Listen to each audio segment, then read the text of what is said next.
You get an MP4 video and you just need the audio. Maybe it's a podcast, episode, or a lecture, a music track, or a voiceover. Whatever the reason, I'm going to show you the fastest way to convert MP4 to MP3 completely free, no software to install. Most people Google MP4 to MP3 converter and end up on a sketchy site full of pop-ups and ads. Or they download software they don't even need. There's a much simpler way. I'm going to walk you through a free online tool that does it in literally 3 clicks. Okay, so let's get started. Head over to livestorm.co/tools/convert/mp4 to mp3.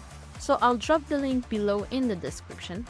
Step 2, upload your mp4 file. You just have to click here, select the file that you want to convert, agree to this processing, and click on the CTA.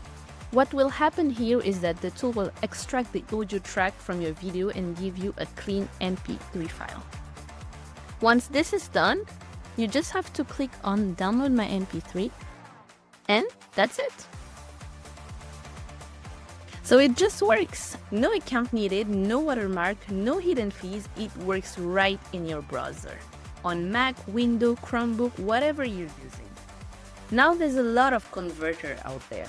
Here's why I like this one. First, it's completely browser-based, so there's nothing to install. Second, it's clean, no annoying pop-up or redirect, it's straight to the point. And third, it just works. I've used it for extracting audio from webinar recording, interview, even music videos, so every time the audio quality stays solid. This is super handy if you're a content creator repurposing video into podcast episode, or student pulling audio from recorded lectures, or anyone who just wants the soundtrack from a video without the video file taking up space. That's it. The fastest way to convert MP4 to MP3 online for free. So link in the description. If this helped you out, hit this like button and subscribe for more tips like this.